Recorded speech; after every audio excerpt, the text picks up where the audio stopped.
Welcome to BNOW, where we discuss what is happening in and around Brampton. I'm Don McLeod, and I'm joined by Fazil Khan. Faz, how's it going? I'm good, Don. How are you? Good. So what do we got on the agenda for today? What do we got? What topics are we covering? Well, this is a new feature, Don, where we're actually going to go through the agenda and not just kind of coast all the way through and come up with stuff as we go. So first is our Manilla envelope. Every week, we're going to open a Manilla envelope and see what's inside of it. We're also going to talk about the Elaine Moore power grab. We're going to talk about street racing and drivers and accidents and deaths. And then the final one, we're going to, as we approach the election, we're going to talk about candidates and their platforms. All right. Okay. So let's get right into it. Right into it is the Manilla envelope. So I told you last, there we go. The $1 million boondoggle barn. This saga keeps getting better and better. So I'm gonna open it. Okay. Open it up. I ripped it. All right. And then, okay. So what do we got in the envelope today, Don? Well, what do we got? We got a couple of things that I've received in the mail, right? I'm still waiting on the final report, but this is an architectural report that was the city put out and they received in September of last year. And it was done by an architectural firm. Basically, what's in the envelope? Well, we got some numbers here. We got some stuff. And it was about the structural integrity of the barn that the Beauvert House people paid for. They paid $20,000 for the structure.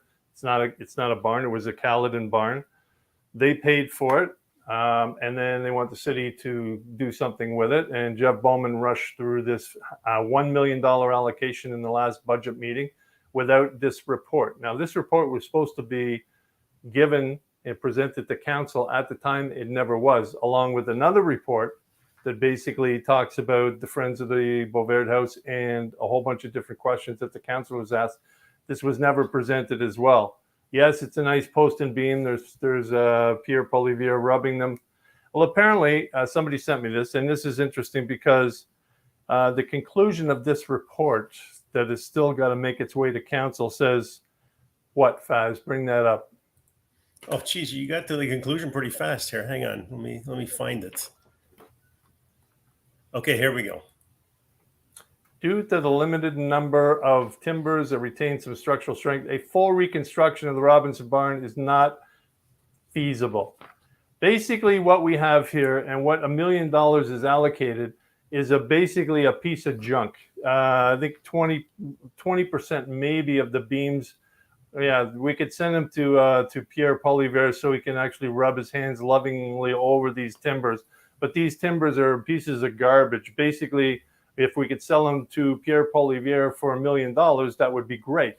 Apparently, there's 3 options. None of the options are viable because they're going to cost more money to the taxpayers. It's buy a new barn and fit the old timbers in.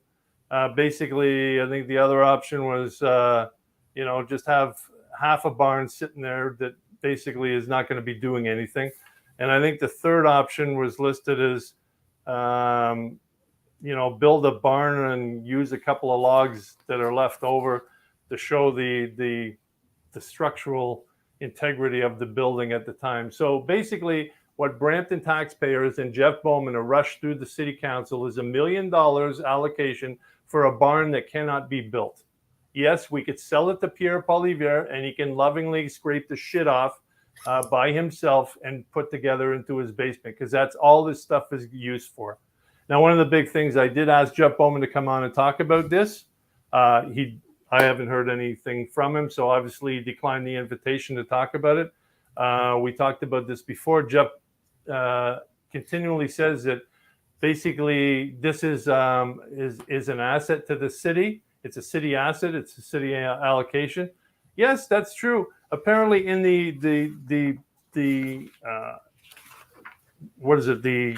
final thing that was given to the city, it basically states that yes, the city owns the property and they own the Beauvert House, and part of the agreement is to keep the Beauvert House up to date and clean and everything else. It doesn't say anything about a Pendergast cabin that cost $1.5 million. It doesn't say anything about buying a barn and putting it on. Don, it sounds like you don't like heritage structures. It's not even a heritage structure anymore because it's not even, you can't even put up the barn. Is And it even from if you put anywhere up in the Brampton? barn, At least it must be from Brampton. yeah, it's from Caledon. We all know that, right? And where is it being stored, Don? Well, right now it's being stored at Sandalwood, the Sandalwood Parkway, facility up there where the works department is. And this is the killer. Jeff Bowman always says, "Well, it's a city property. It's blah blah blah blah blah." Yeah, okay. This was bought $20,000. This barn was bought by the Friends of Bovaird House. It's a totally separate organization from the city, and it's been stored on the city facility for what 10 or 15 years now, free of charge. What nonprofit can do that? And What nonprofit can do that? maybe Don, the Bovaird House, the Friends of the Bovaird House have already raised a lot of money to build this barn.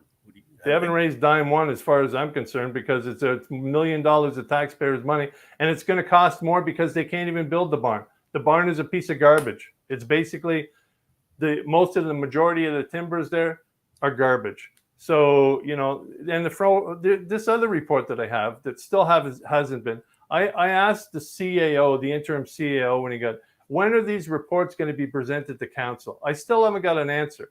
Right. And that was it was like 6-7 weeks ago. Right. And these reports are supposed to be presented to council. Well, maybe this is a good segue into our next segment, Don, the Elaine Moore power grab. Oh, we're going to talk about Elaine, are we? Did you want to continue on the barn? Because I know we all love talking. Well, I just want to talk about it because, here's the thing. Allocating $1 million to a barn that can't be built, basically, and it's going to cost taxpayers more money. These councillors, basically the same councillors that voted $1.5 million to give to the Brampton Beast with no allocation, all right? They had no financial records, no nothing. You take a look at the Bovaird House, it's the same thing. It's like, allocation for records, right? There's nothing here. Attempted to locate backup, not available. Unclear. Nobody knows. Who authorized the Pentagas cabin? Nobody knows. It's unclear. Is that in the report that you got in the envelope? Yeah, this is another report. Yeah, I wonder why Jeff Bowman doesn't want to talk about that report, or doesn't want the city to kind of put it in the agenda package to talk about. Well, I mean, it was supposed to be, and then they fired the CAO. So the CAO put this report together, and they fired him. This other report still hasn't been presented. So you're basically sending $1 million out there to do what?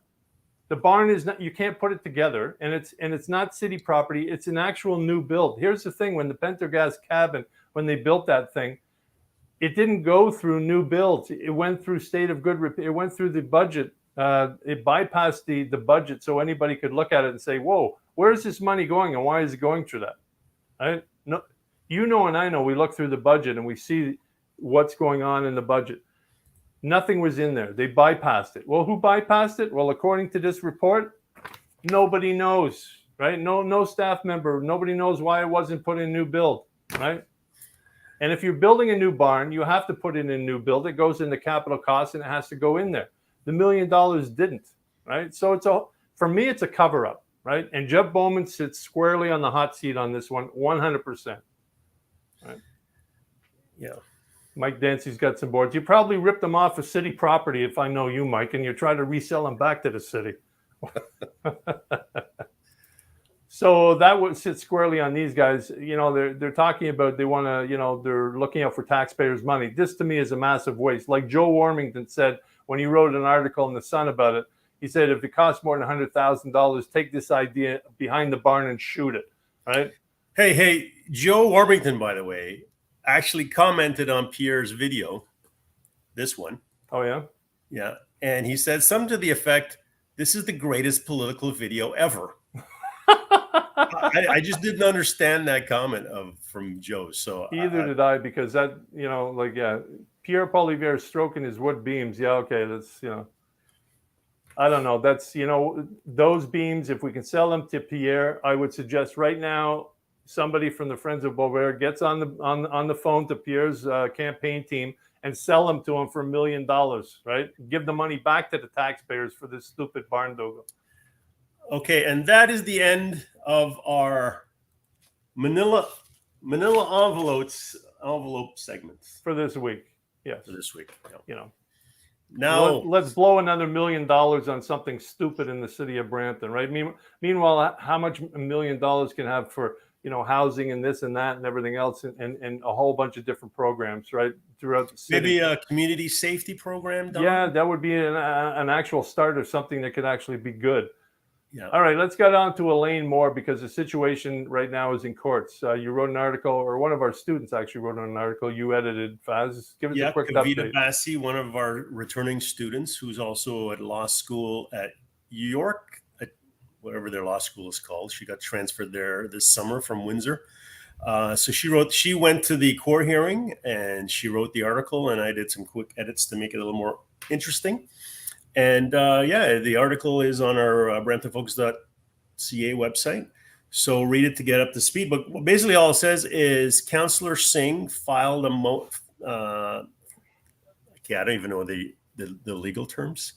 But Councillor Singh asked for a judicial review of the motion that appointed Elaine Moore as the replacement to Councillor Charmaine Williams. The controversy, just to bring everybody up to speed, is the appointment was done before the election, before the seat was even vacant. And if you look at the Municipal Act, the terminology from my common layperson reading basically means the seat has to be vacant before you can decide what to do with it. You can't decide what to do with it before it comes vacant. So a judge looked at that on Friday. Councillor Singh had his lawyer. And then if you recall, during the council meeting, the city solicitor basically was trying to advise the councillors that this was not in line with the Municipal Act. And the city clerk also agreed. And the city solicitor wanted to have a meeting in camera, in private, to further discuss this. But that didn't happen because the 6 people who wound up voting to appoint Elaine Moore basically said, well, we don't need to hear you, city solicitor. So on Thursday's meeting with the judge, the city hired lawyers to defend the position which the fired city solicitor says was wrong. So it's just ridiculous. Time and resources being spent on this. So now the situation now, Don, is that we're waiting for the judge to basically rule on it. And apparently he knows the urgency of this. And based on that, either Elaine Moore will get the seat or she won't get the seat. Yeah, and again, it's costing taxpayers money. So here's Elaine, who never got along with any mayor that she was ever sat on. She's basically Osgood Law School. Osgood Law School. Okay, so she's a caustic person to begin with on social media on a regular basis, slagging everyone, including several sitting councilors, and they still want this person on there. It's a ridiculous, and she's still hanging on. It's like, you know what? If you're costing the city money, right? And this is a ridiculous scenario that these 5 are pulling. It was 6, now it's 5. Well, and if you look at the agenda package for the meeting that's scheduled for tomorrow, that likely won't happen just because I don't think the judge has gotten back. The councillors that are basically complaining now that there's no quorum for the meeting are asking the city to explain the consequences of that decision, the costs to the city. Yeah. When all they have to do is, or all Elaine Moore has to do is say, I don't want the seat. Exactly. And then we're back to proper running. Yeah, city. just say, you know what, it's not doing the city any good. It's not doing the city any good in regards to financial, and it's not doing the city any good basically in the news. I'm going to walk away for the betterment of the city. She's not doing that, which tells me something. She's only in it for herself, which she always has been, right? And I'm sorry, but if you're that selfish to be able to take a look at it and say, oh, I want it. Yeah, we don't want you, right? So I'm glad we have a couple of new commenters here, Andrew DeGroot and Trudy Waldinger. Oh, I got that name right with Trudy. Trying to be relevant to Brampton. Yeah, like that's why we named this, because as Don explained, it's like if all this controversy is being surrounded by one person, and that one person, all they had to say is, you know what, I don't want anything to do with that, and the problem is solved. Why wouldn't you do that? Other than the fact that you're trying to grab power. Yeah, and to me, it's a ridiculous scenario. It's like, you're not doing the city any good for any kind of shame. It's like Ron Starr in Mississauga. He's hanging on. He was found, the integrity commissioner ruled against him when he was keying the car for one of the councillors. And I think tomorrow in council, in Mississauga, they're going to talk about what his penalty is. But under the Municipal Act, you only have, I think it's 90 days without pay is the maximum that he can be fined. Well, in that case, I think the Integrity Commissioner has suggested 2 months. I would love to see Bonnie Crombie and the councillor say, you know what, we're going for the full 3 months. Yeah, let's see how that happens. But you know what? The thing is, when you leave the foxes to basically melt out justice with the chickens, you know who's going to get it, right? And you're not going to get that. It's like this should be a totally different, arbitrary person who sets the standard. And I think the Municipal Act needs to be revamped according to that, because that's a ridiculous scenario. We have a councillor sitting there with a sexual assault charges against him. Basically, and the Integrity Commissioner ruled that if it was up to her, he would not be still sitting in the seat. I think the Municipal Act, you know, it's time to revamp that as well. Well, let's be a little clear, Don. I just want to make sure we're accurate here, unlike other supposed media groups in the city. So the councillor that you're talking about in Brampton doesn't have sexual assault charges against him, but the Integrity Commissioner found that he sexually harassed. Right, it was sexual harassment while on a city business trip to Turkey. Right. And that councillor should not be on council. He should not be in the public. Yet I continue, just like Ron Starr, I continue to see residents taking photographs with them.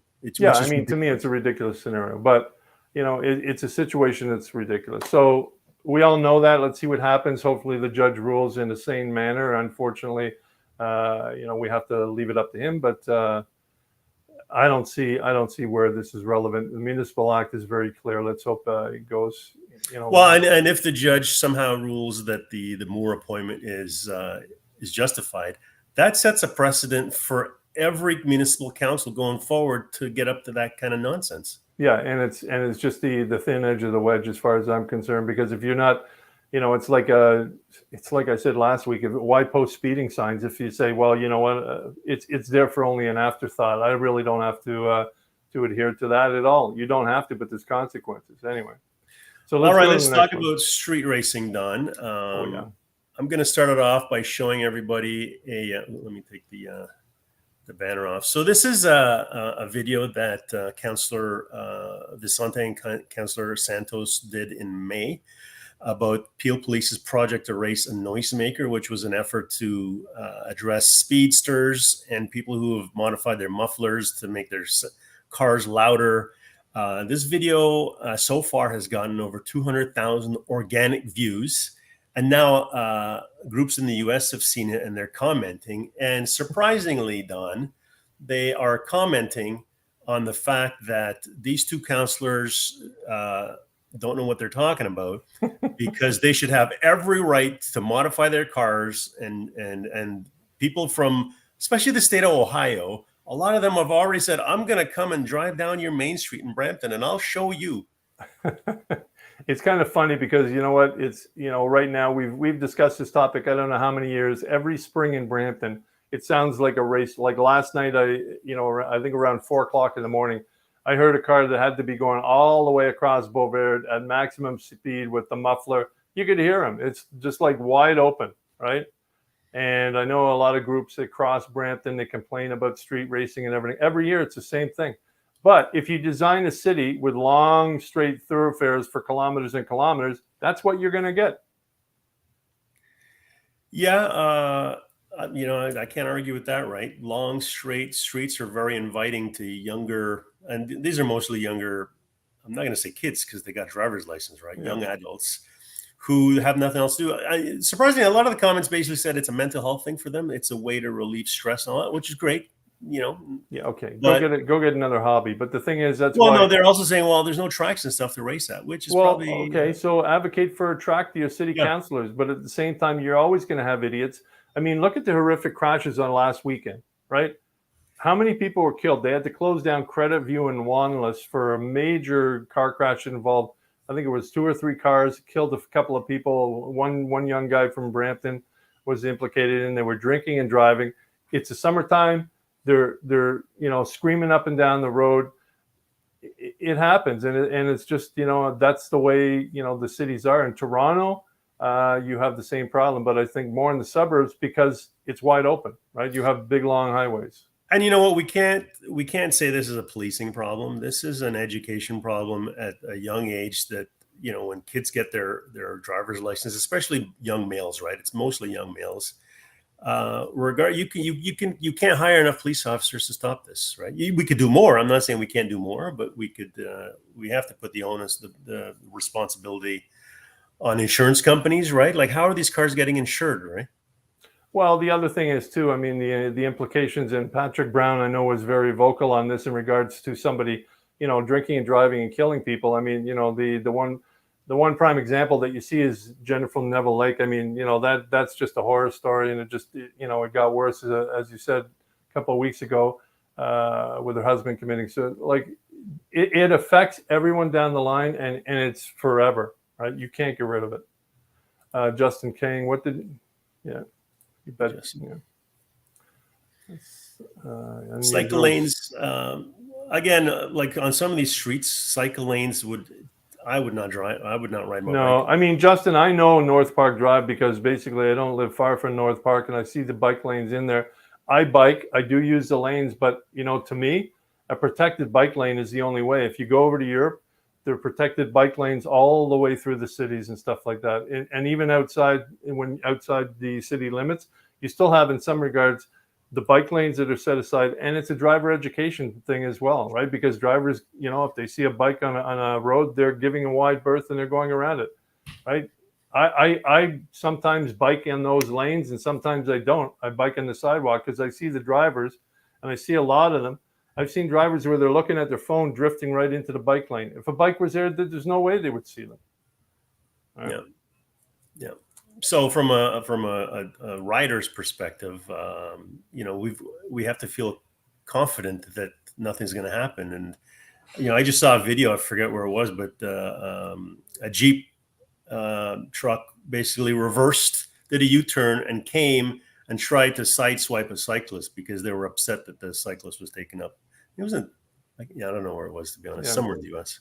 I mean, it's a ridiculous scenario when you have to fight for, there's a lot of cycling advocates that we know in Brampton, not only Brampton, but around North America.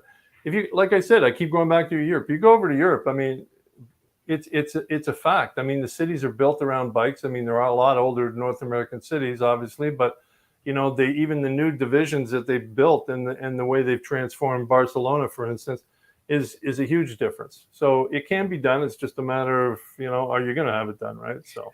And, I think the city could use a lot more trails. I know we have a lot of trails, but those are in specific parts of the city of Brampton. Where I live, there are no trails.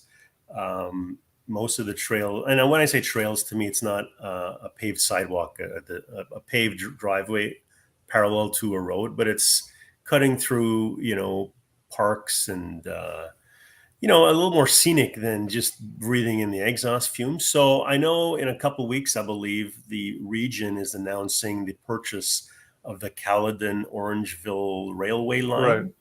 And that is supposed to be converted into some kind of trailway. So I'm looking forward to that because that's a good north-south route I'd love to drive because hopefully it will be a little more scenic. I know it's probably backing onto a lot of people's backyards, but it's better than driving. So did the train.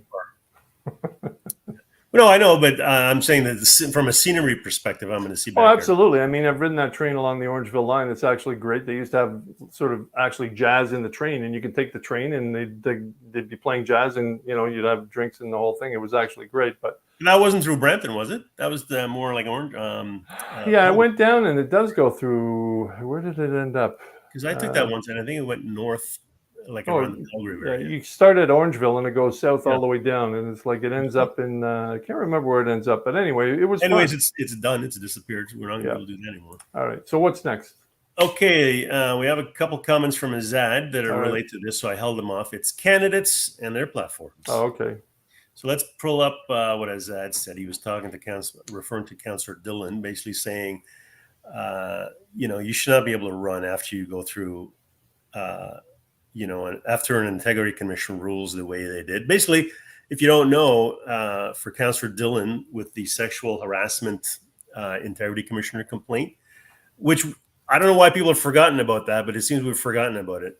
So thanks for bringing it up, Azad. But The integrity commissioner said if she could fire him, she would, but she can't. The maximum fine she gave him was the maximum allowed under the Municipal Act, which is 3 months of no pay. Right. And now he's hopefully, he hasn't declared to run. Clearly he's running, because if you look at his social media, he's showing photographs with him and his, I don't want to bring his family into it, but you know, you don't do those kinds of things if you you kind of disappear. You should be disappearing, right? Go get some therapy, go take some course. I don't know. Well, you know, the one that comes to mind, remember Raj Grewal, who was a member of the Liberal Party and had a gambling situation. I mean, he ran as an independent, but at the same time, I see him every now on social media. But, you know, I take gambling a little bit, you know, you take it a little bit different than, you know, something like that. But, you know, he said he fixed it. He went to, you know, his gambling addiction thing and everything else. But, you know, if you're Don, I don't think he ran as an indendependent, actually. I think he sat as an independent. Yeah, because the party he sat as an independent. Right. Yeah. But he didn't run again, which was the right thing to do. Right, which was the right thing to do, because, you know, for him, he was out of the Liberal Party, and that was it, right? So, I mean, there are certain ways that, you know, if you're going to run into a situation, everyone has problems, everyone has, you know, foibles, but at the same time, you know, a little bit of integrity and ethics goes a long way to solving that problem, right? Yeah, I don't know where Clairville is, Karen. Is that north of, where is that? North of Clairville. I think Clairville is just on, what is it? The Clairville Conservation Area. It's in Brampton East there. Yeah. Sorry. Yeah. I do know where Clairville is. Okay, well, there you go. Just had to bring it up to mind. I just don't know how to get there on a bike from where I live. The only other thing I was going to talk about this, and I forgot, because the group of 6 that's pared down to 5 now, they had a special meeting on Monday, and obviously the other 5 councillors didn't, and the mayor, 4 councillors and the mayor didn't show up. They just sort of bypassed it. But some of the points on the agenda that the 5 wanted to bring up was, they wanted to bring up a Rebel News story about Patrick Brown using, you know, city staff for his campaign, and you know, they wanted to explore this, and if it's true, and so on and so forth. Since when has somebody given any kind of credible evidence to Rebel News? Right? I mean, you're going to cherry pick your news stories based on your political agenda and what you're trying to achieve, really? And you're picking Rebel News? They did a video on me a couple months ago that in a week or so got 100,000 views. I was double masked, and they were making fun of me because I was questioning one of their reporters. Yeah. So these 5, they want to know if it's true, the Rebel media report is true, and if so, how is the city going to, you know, reclaim any kind of funds? Which is kind of rich, because I remember a report about a year and a half ago that one city councillor was using city staff to babysit. Nobody said anything about that, right? How many city councillors use their staff for other things other than city business? Are you telling me that they only use them for city business 100%? Really? I have no comment on, but we do have more comments coming in. One from Justin, basically calling out the hypocrisy of Dylan. Dylan, by the way, filed an integrity commissioner complaint against Moore last term, basically calling her a racist, right? He filed an integrity commissioner complaint against Elaine Moore when she was sitting in council. Yeah, and now she's an asset to the city all of a sudden, and Gurpreet is hugging her and loving her, and, you know, like, this is the best thing since sliced bread. And thanks, Andrew, for reminding us. Yes, how many staff? Like, if I were a director level staff at the city of Brampton, you now know what you need to do to not get fired is tell councillors what they want to hear, right? Yeah, otherwise you're going to get fired, like the city solicitor did. Yeah, and this is an unbelievable so far. So the record is, they fired the CAO, they fired the director of communications, they fired the director of human resources. The city project manager left on his own accord because he probably saw the writing on the wall, and then they just fired the city solicitor and the integrity commissioner. Right? And how much severance is all that going to cost us? We don't know yet. That's the whole thing, because it's ongoing. We'll see. I guess next time the Sunshine List comes out, Harry Schlang is still getting $328,000 a year from the city. maybe we can allocate the $1 million from the barn to the severance payouts, but that probably won't be enough. That won't be enough because I think David Barrick, the last CAO, is actually he's suing the city for over $1 million. Okay. All right, Don, it's time to wrap up the show. All right. Well, I guess that's it for today. If anyone wants us to cover a topic in the future, you know where to get a hold of me. Send me an email, or you could send Faz one at faz@citystudio.ca. And no, send Don all the emails. All the fan mail. Yeah, great. And all you candidates out there, I'm still waiting for any kind of platform, serious platform, right? Yeah. And if your part of your platform includes cutting grass, Azad will vote for you. There you go. Right.